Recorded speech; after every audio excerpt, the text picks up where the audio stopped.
ओम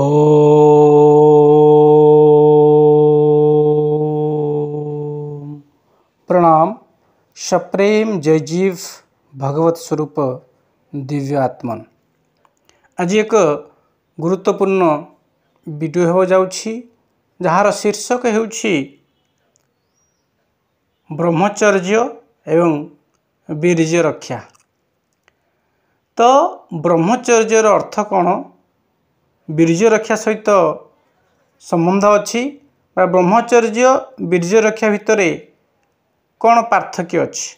वास्तव में ब्रह्मचर्य क्या कहवा एवं वीर्य रक्षा क्या कहवा, कारण यह ब्रह्मचर्य एवं वीर्य रक्षा भितर कि संपर्क अच्छी निहाती जानिबा आवश्यकता अच्छी। आज्ञा जे पर्यंत आमे ब्रह्मचर्यर प्रकृत अर्थ जानी नाहंती से पर्यंत मन मस्तिष्क भ्रमात्मक धारणा धरी आमे आध्यात्मिक प्रगति करिपारिबा नाही। आज्ञा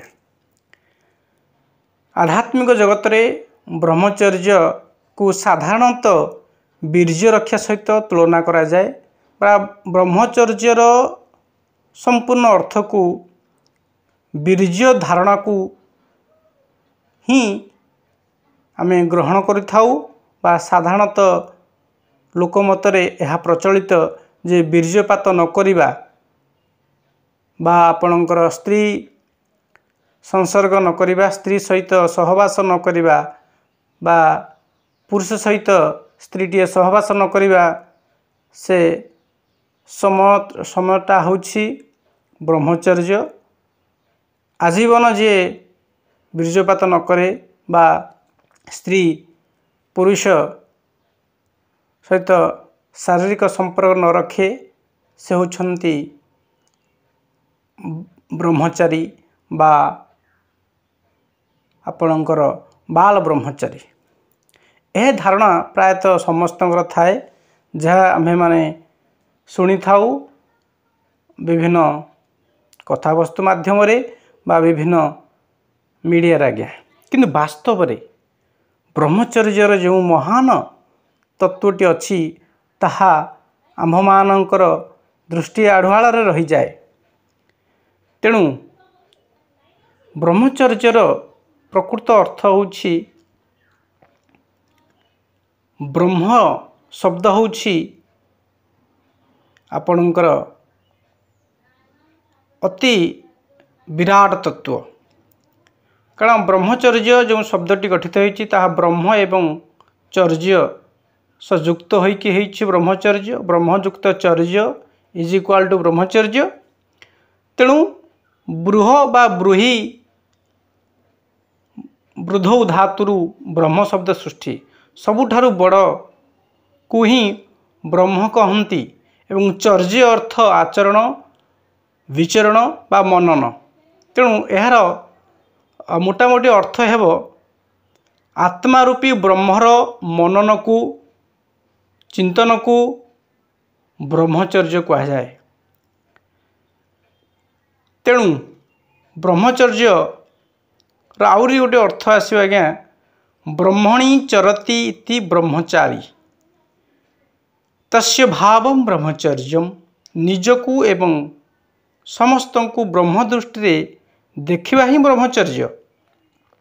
सबुबले निज आत्मार महानता और अद्भुत शक्ति को स्मरण करी निज हृदय भय भीरुता और दुर्बलता दूरे दे सदा सर्वदा नवीन उत्साह और बल धारण करने को ब्रह्मचर्य कहा जाए। आज्ञा तेणु ये ब्रह्मचर्यर जो संपर्क वीर्य रक्षा अच्छी, यह गौण संपर्क। आज्ञा प्रकृत ब्रह्मचर्यर जो महान एवं प्रकृत अर्थ होछि निजकू महान बोली भाविबा, निजकू निजर जो अज्ञानता अच्छी, देह अभिमान अच्छी, इंद्रिया शक्ति अच्छी, आमे जन्मरू जुई निजकू देह बोली भावु, इंद्रियर दास बोली भावु बा आम भितर षडरूपु अच्छी ताहा कबलित होई आम जीवन को सबुबले दुखमय करिथाउ।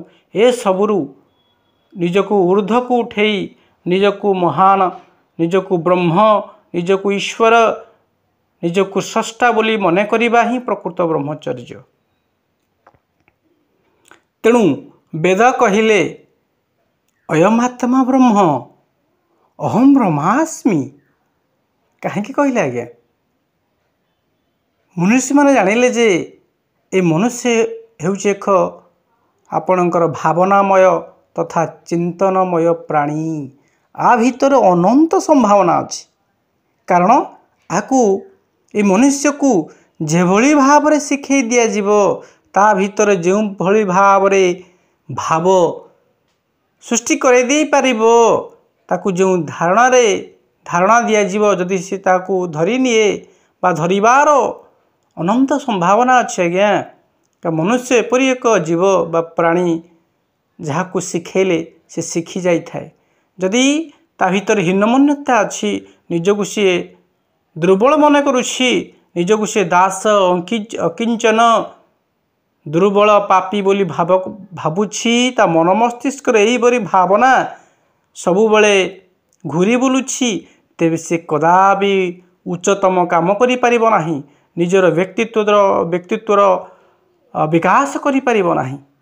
ଯଦି ଏହିଭଳି ଭାବରେ ସେ ନିଜର ବ୍ରହ୍ମ ଶକ୍ତିକୁ ବ୍ରହ୍ମତ୍ୱକୁ ଧାରଣ ନ କରେ, ତାହେଲେ ସେହି ବ୍ୟକ୍ତିବିଶେଷ ପକ୍ଷରେ ନିଜର ବ୍ୟକ୍ତିତ୍ୱର ଉନ୍ନତି ହେବ ନାହିଁ। ତା ସହିତ ସାମାଜିକ ବା ଏହି ପୃଥିବୀ ପାଇଁ ସେ କିଛି ବି କରିପାରିବ ନାହିଁ ଆଜ୍ଞା।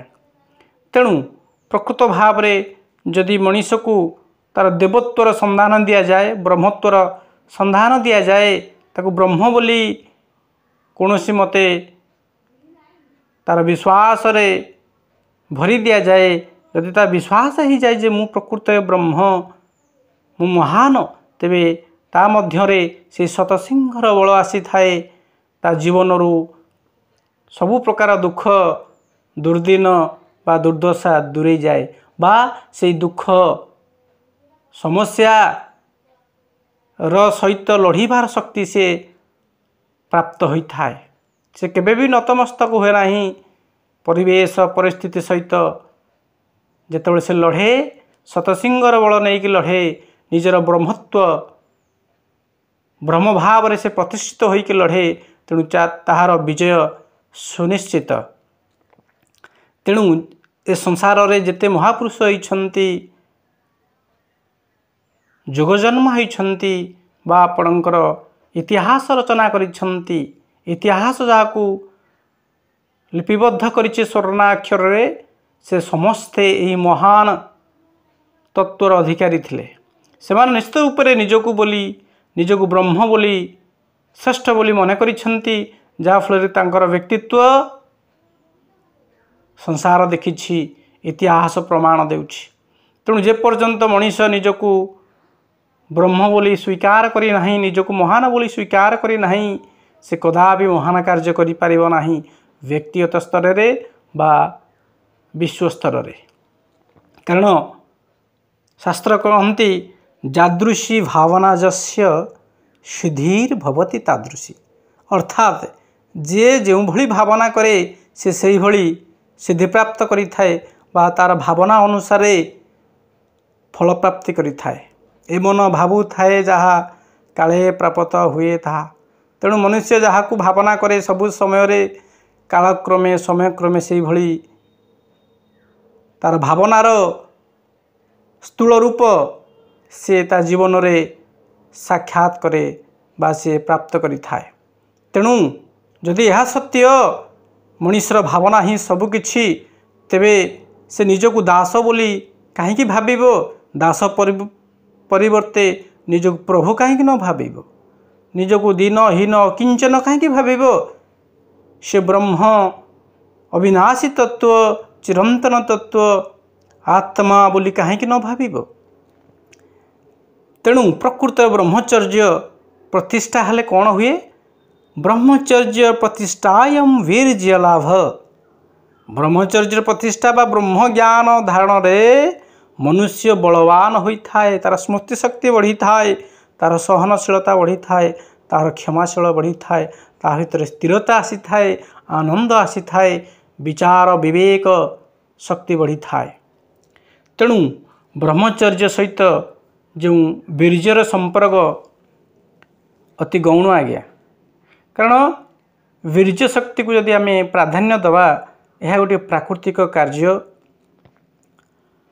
समयक्रमे मनुष्य शरीर में वीर्य लाभ होता है। वीर्य सब समय न था, कारण जिते गोटे शिशु ता भीतर वीर्य शक्ति से समय जो शक्तिटा थाए ताहा आपणकर शारीरिक मानसिक विकास रे से शक्ति लगी जाई थाए। जितेबाला तार शिशुटीर मानसिक शारीरिक पूर्णांग आसी थाए सेतेबाला सी जो प्राप्त वयस्क होता है से वीर्य लाभ करें बा जहाँ रेत कहते बा वीर्य शक्ति से लाभ करें। तेणु प्राप्त वयस्क होला परे ही प्रकृतिर नियम ता शरीर भितर वीर्य शक्ति सृष्टि होता है। कारण से संसार कार्य विनियोग कर जदि वीर्य शक्तिर उद्देश्य संसार करिबा न होता ताहले प्रकृति प्राप्त वयस्क शरीर से वीर्य शक्ति दे न था। तेणु आमे माने जो पौराणिक चरित्र देखिछंती बा आम मानकर जो विश्वास अच्छी जाको इष्ट बोली मन करती ईश्वर बोली मन करती समस्ते प्राय से अवतारी पुरुष माने आपणकर संसार करिछंती बा आपणकर से वीर्य शक्तिर सुविनियोग करिछंती। यदि वीर्य रक्षा ब्रह्मचर्य होता तेबे सेमानकर तो ब्रह्मचर्य खंडित होइछि। वास्तव में ताहा नुहे आज्ञा। ब्रह्मचर्य अर्थ होछि निजको सबु समय रे ब्रह्मर भावना ठारू न्यून न भाविबा। कारण मनर स्वभाव होछि सबुबले से प्रकृति सहित बा प्राकृतिक गुणधर्म जो अच्छी नीच प्रवृत्ति नीच आड़ को गति करवा काम क्रोध लोभ ईर्षा मोह दोष अहंकार यही भाव में विभिन्न कुप्रवृत्ति सहित जड़ित रहिबा। तेणु जड़े आत्मज्ञान प्राप्ति कलापर बा से ब्रह्मज्ञान प्राप्ति कलापर ता भीतर से हीनमन्यता सबुदिन दूरे जाए। से प्रकृत में निजको महान निजको सृष्टिर स्रष्टा ईश्वर ब्रह्म बोली स्वीकार करे तार प्रति लोम यही धारणारे प्रतिष्ठित हो जाए बा दृढ़ीभूत हो जाए से जे कि से होउछंती ब्रह्म। तेणु वीर्य रक्षा यदि ब्रह्मचर्य हुए तेबे सेतिके जदि जड़े सीमित हो जाए प्रकृत से आध्यात्मिक जगत में अग्रगति करें ना आज्ञा। कारण वीर्य शक्तिर संबंध ब्रह्मचर्य सहित आपणकर प्रत्यक्ष संबंध ना परोक्ष संबंध अच्छी। अर्थात जदि आम जड़े व्यक्ति निजको ब्रह्म बोली स्वीकार करे ब्रह्मानंद प्राप्ति करे बा आत्मानंद प्राप्ति करे निजको महान बोली स्वीकार करे हृदय मन मस्तिष्क तेबे से आनंद रे से विभोर रहे जाफल कि तार वीर्यपात भी आज्ञा हम ना। कारण सांसारिक मनुष्य मानकर जो आनंदर उच्छ बा सर्वश्रेष्ठ सुख बोली कहू ताहा होछि नारी पुरुषर जो संपर्क था दैहिक संपर्क से संपर्क मध्य जो आनंद टिके सृष्टि हुए जो सुख टिके सृष्टि हुए से ताहाकु ता जीवन में सर्वस्व बोली मन करे जाफल से बारंबार गोटे नारी पुरुष सहित बा पुरुष नारी सहित संबंध स्थापना करने चेष्टा करती। तेणु सेठी वीर्यपात हवा स्वाभाविक कथा। तेणु ब्रह्मचर्य सहित वीर्यपातर किभली भाव में परोक्ष संबंध अच्छी देखंतु। जेतेବେଳେ प्रकृत में मनीष आध्यात्मिक पथरे गति करे सी जेतेବେଳେ जोग साधन करी निजर आनंद स्वरूप को अनुभव करे सेतेବେଳେ यही नारी पुरुषर जो दैहिक मिलन जो आनंद प्राप्ति करे बा सुख प्राप्ति करे ताहाठारू केते गुण आनंद सुख सी से अवस्था अनुभव करे। तेणु से समय यही नारी पुरुषर जो संबंध जो सुख से ब्रह्मचर्य बा से ब्रह्मस्थित जो सुख पाए तुलनात्मक दृष्टि रे अतुलनीय। तेणु परोक्षरे से ब्रह्मचारी भितर स्वाभाविक भाव से ब्रह्मचर्य बा वीर्य रक्षा जो कार्यक्रमटी स्वाभाविक भाव होता है आज्ञा। तेणु जिते जड़े निज स्वरूप स्थित रहे निजक सब आनंदमय भोग निजक मन करे तेज से कहीं शारीरिक मिलन में प्राप्त होता सुख प्रति आकृष्ट हो आज्ञा। तेणु ब्रह्मचर्य वीर्य रक्षा हो जाए यह भूल नुहे आज्ञा। यहाँ हम आज्ञा निश्चित रूप से किंतु ब्रह्मचर्यर अर्थ जे वीर्य को धारण करवा यहाँ संपूर्ण ठीक नुहे आज्ञा। यहाँ गौण अर्थ। तेणु जड़े जो आनंदर उच्च ताहार स्वरूप हो जाए निजर ज्ञान निजर ब्रह्मत्व सेतबेले सी वीर्यपात करी कहीं स्त्री संगम करी पुरुष सहित मिलन होइकी से समय व्यर्थ करवा आज्ञा। तेणुक ब्रह्मचर्यर जो प्रकृत अर्थ जिते जड़े ब्रह्मचारी बुझी जाए जे कि निजकू सबु समय ब्रह्म भावनारू दूरे न दबा सदा सर्वदा बाणी रे बा आपणकर आचरण रे से ब्रह्मत्व जो जड़े धारण करे ता भितरे सबु समय तार मन प्रफुल्लित रहे तार स्नायु गुड़िक ठीक भाव में कार्य करती बा इंद्रिय गुड़िक ठीक भाव में कार्यक्रम थांती कार्यक्षम थांती एवं सदा सर्वदा से आनंदित थाए। तेणु से नारी पुरुषर जो शारीरिक मिलन जो आनंद प्रति से उदासीन हो जाए बा से प्रति आकृष्ट हुए ना फलस्वरूप स्वतःपूर्त भाव में वीर्य रक्षा भी हो जाए आज्ञा। तेणु ब्रह्मचर्य अर्थ वीर्य रक्षा यही दृष्टि कहती किंतु प्रकृत में जे वीर्य रक्षा ही ब्रह्मचर्य बोली मन करती कारण से भूल करती कारण वीर्य एपरी एक तार जो कार्यक्रम अच्छे संसार रक्षा तो निश्चित रूप से आपणकर बहिष्कलन हम क्यों स्वप्न दोष होता है जो मैंने जोर जबरदस्ती रखा चेष्टा करती से तो रहे ना स्वप्न दोष क्षयभूत हो जाए बा वर्तमान जो पारिपार्श्विक परिवेश अच्छी इंद्रिय भोग्य वस्तु अच्छी अशालीनता जो परिवेश सृष्टि होती स्वतःपूर्त भाव में वीर्य रक्षा टिके कष्ट हम आज्ञा। तेणुक वास्तव में ब्रह्मचर्य को बुझा ब्रह्मचर्य जो विराट लक्ष्य उद्देश्य महत्व तार अर्थ ताहाकू जदि से दिगरे आमे बेसी आम मन मस्तिष्क केन्द्रीभूत करवा तार सुफल मिल आज्ञा। किंतु जो मैंने वीर्य रक्षा ब्रह्मचर्य बोली मन करती से ताहाकू विश्वास करती जदि दैवात से मानकर स्वप्न दोष भी हो जाए से माने मनचापरे मनस्तापरे निजको दुखी बोली मन करती निजको पापी बोली मन करती एवं किछि से तार प्रतिकार पई भी व्यवस्था करती। किंतु वास्तव में ब्रह्मचर्य अर्थ अति विराट अति महान। तेणु आसंतु ब्रह्मचर्यर प्रकृत अर्थ को बुझी ताहाकू निज जीवन रे प्रयोग करी आचरण करी आमे जीव भाव शिव भाव को उत्तीर्ण हेबा बा निज भीतर जो जीवत्व अच्छी हीनमन्यता अच्छी कुभावना अच्छी संकुचित मनोभाव अच्छी ताहाकू विराट रे परिणत करिबा निजको दुखी अकिंचन दास बोली न भावी निजको सुखी आनंदमय प्रभु ईश्वर ब्रह्म भगवान बोली मने करी एहाकू धारणा करी एवं जोग साधन करी यह प्रत्यक्ष अनुभव नहीं मानव जीवन को सफलीकृत करवा। कारण जीवश्रेष्ठ मानव होउछि जीवश्रेष्ठ मानव बोली कहा जाए कारण ता भीतर गोटे संभावना आज्ञा अच्छी। प्रत्येक जीव तो जीवन अच्छी किंतु तांको भीतर संभावना नहीं देवत्व लाभ करिवार।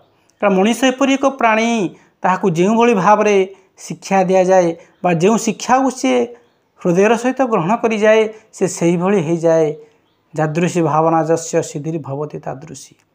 केते बड़ आज्ञा गोटे सिद्धांत अच्छी जे जो भाव निजको धारण करे विश्वास करे से सही भली हो जाए। आपण जानिथिबे यदि सुशिक्षा मिल जाए संथ कबीर भी हो पारती, यदि कुशिक्षा मिले ताहले अजमल कसाब भी मनीष हो पारे। अजमल कसाब कथा आप जानी किभली भाव में सी कुशिक्षार बशवर्ती होई बा धारणार बशवर्ती होई अनेक जीवन सी निर्विचार नहीं गले। शेष जीवन पर्यंत तांको भितर अनुताप नहीं, सोचना नहीं जे सी भूल करिसेंती पाप करिसेंती। काहेकि ता मन मस्तिष्क से भली धारणा पुरई दि जाइछि, दृढ़ीभूत कर दि जाइछि जे तुमे एमानकु मार, मारिला परे तुम्हें मल तुम्हें स्वर्ग को जीव बा तुमको ईश्वर बा अल्लाह खुशी हेबे से पुरे। तेणु से विश्वास कर जाफल ता भितर मानवत्व परिवर्तन दानवत्व सृष्टि होइछि। सी गोटे दानवर कार्य करिछि। तेणु मनुष्य भितर धारणार प्रभाव विश्वास प्रभाव केते जे आपण संगीन बा भयंकर आपण बुझी सारी थे। तेणु जे पर्यंत मनुष्य निजको ब्रह्म बोली न मने करिछि ता सहित संसार को ब्रह्म बोली मने न करिछि से पर्यंत ता भितर व्यक्तित्व परिप्रकाश हेब नाही, ता भितर से रामत्व परिप्रकाश हेब नाही। सेई संभावना मौली जीव से परिवर्ते से रावणर कार्य करि पारे बा नरसंहार करिया पई से 50 पद हेब नाही, से पछघुंचा देव नाही। तेणु प्रकृत में ब्रह्मचर्य सहित जो संपर्क अच्छी मनुष्यर आसतु से ब्रह्मचर्य व्रत स्थित हो निजर जो देवत्व अच्छी ताहा बा ब्रह्मत्व अच्छी ताहाको चिन्ही निज जीवन को सफलीकृत करवा। आशा करुँ आपण माने ब्रह्मचर्यर जो परिभाषा बा आपण जो धारणा थिला ताहा परिवर्तन होइथिबो।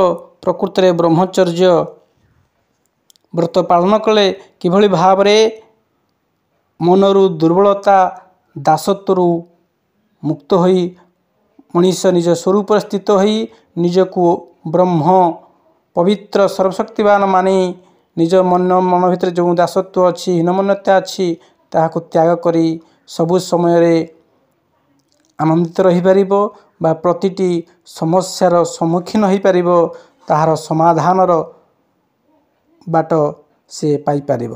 तेणु प्रकृत ब्रह्मचारी ही संसार रे सर्वश्रेष्ठ। कारण ता भितरे सही आत्मानंद बा स्वरूपानंदर संभावना थाए बा से आत्मानंद स्वरूपानंद अनुभव करती। एथि कही वाणी के विश्राम दउछि। आपण मानकर ब्रह्मचर्य व्रत दृढ़ीभूत हो बा आपण माने ब्रह्मचर्य व्रत स्थित हुंतु। यही शुभ कामना करी वाणी के विश्राम दउछि। सप्रेम जय जीव।